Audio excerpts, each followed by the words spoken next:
You have no idea how to run a county, let alone a business. You think wearing fingernail polish and playing guitar using the F word qualifies you to be a commissioner. Hey guys, Matt Spurlock, candidate for Josephine County Commissioner, position number 2. Coming at you today with a video, something I think is really important to talk about and expose, I guess, would be the best word. So I had an interaction yesterday with John West. He posted about memberships and some sort of ONC membership. I think he was talking about the Association of ONC Counties. And he also talked about membership in So Ready. So when he was in office before, he eliminated our membership with So Ready, which is a organization that works with businesses to help them become better businesses. And they also help to attract large businesses to come here as well.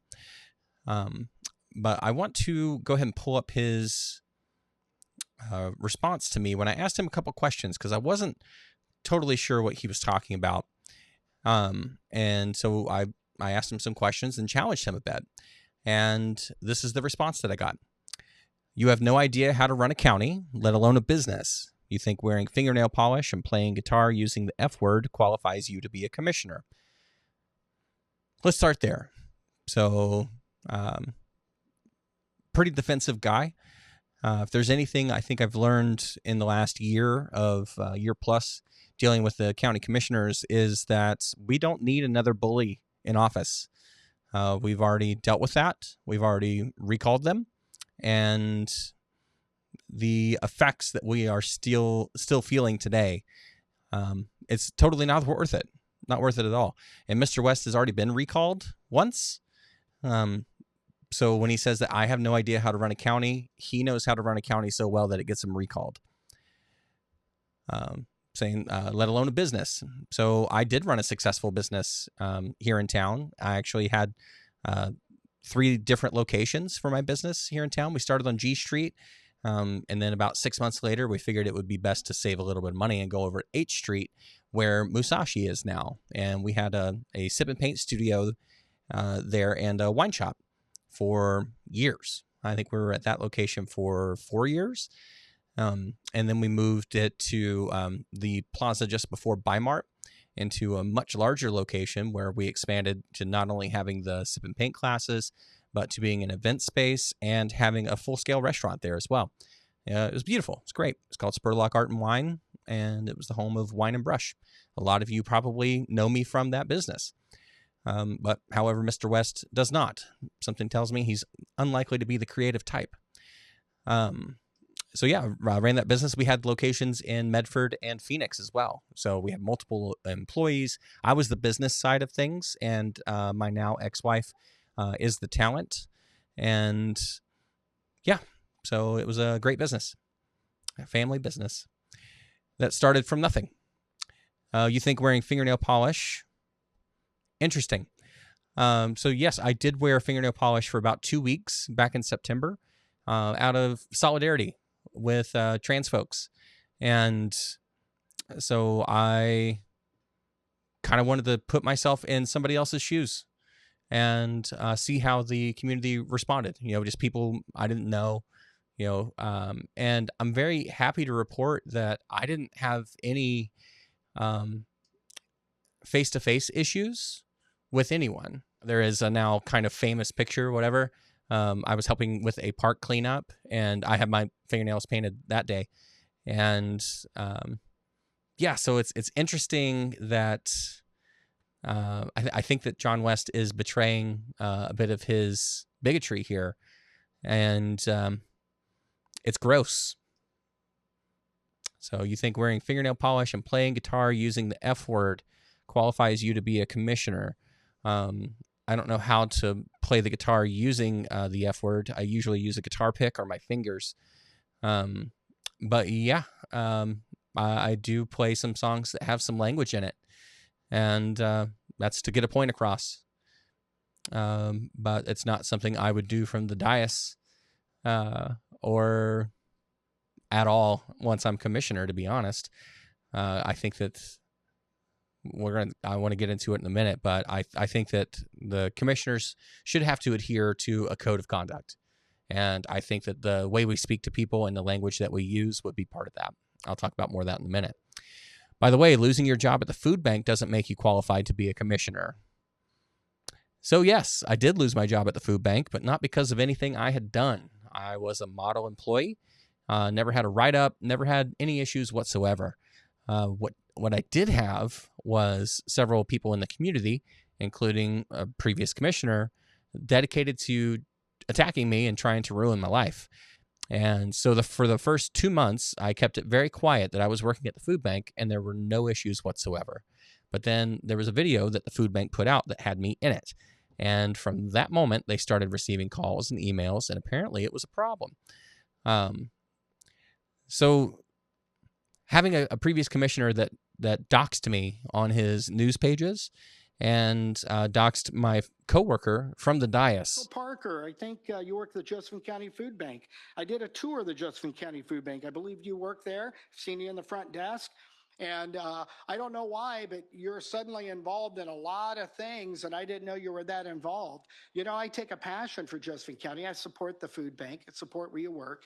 Was completely unacceptable. That's bully behavior. We do not need bullies in office. So, no, I have never said being fired from the food bank makes me qualified for being commissioner. I do hope that the community has seen what has happened and is able to put it together, what most likely happened. And I'll go ahead and go out on a limb, because the food bank didn't give me a reason for letting me go. But I really think it was just the political pressure, just the attention from having me there was more than they could deal with.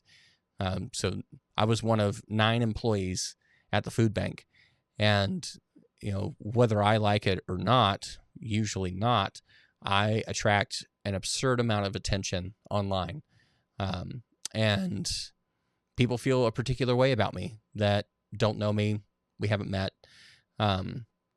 They believe things that were put out by Chris Barnett that aren't true.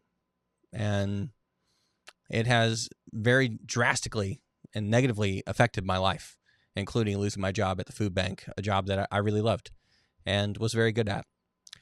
Nor does protesting at the courthouse and making a fool of yourself. It's your right, so go ahead, but that's not leadership, and the people will tell you when they vote. I think it is leadership to lead these protests, to gather these people together in such a way that their voices can be heard. There's a lot of people that don't feel like they have a voice in local or federal government, and I want to be that voice for those people. So not just because we're, you know, like-minded or anything like that. It's because I understand where they're coming from. I have empathy, you know, for groups that I'm not even really a part of. I'm not part of the LGBTQIA culture. I'm not. I'm a straight white man, but I have a heart and I have empathy, and I see them being attacked, and I won't stand for it. Injustice anywhere is a threat against justice everywhere. And to quote MLK, I won't stand for that. You know, I'm tired of people not having a seat at the table, not being heard, and being attacked. And that's something I will never do, and I will not tolerate. So there's a lot of voiceless people in Josephine County that assemble when we have these protests, when we have these rallies, and they bring food that we used to donate to the food bank, but the food bank has wanted some separation between the group and themselves. And so now we donate directly to Mint. And at our last No Kings rally, we had 11 totes of food that went directly to Mint. And every time we get together, we donate food. We gather food and we donate food and funds to help support these nonprofits that are feeding people. Josephine County wants a conservative, not a nutbag that wants to spin the government into bankruptcy. So now we just get straight into name calling. Good luck with your nonsense rhetoric. I'm not sure where you come from, but you do not represent Josephine County.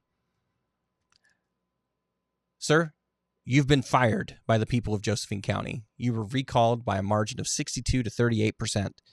The people have spoken. They do not want you to represent them. Yet here you are running again. You have a seemingly infinite amount of money that you're able to just buy signs. You're able to buy all these attack ads and advertising absolutely everywhere.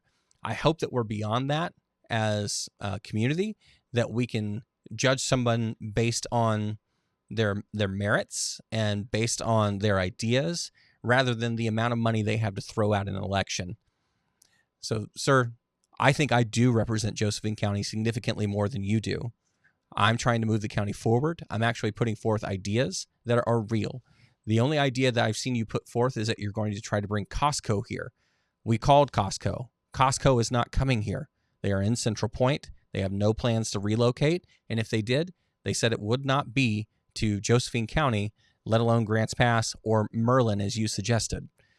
Sir, stop lying to the people. Stop attacking people. You're fired. The residents of Josephine County don't need another bully in office. What the residents need is a code of conduct for all of our elected officials. So if they start attacking us, whether it be online or in person, that there is a way that they can be suspended or censured.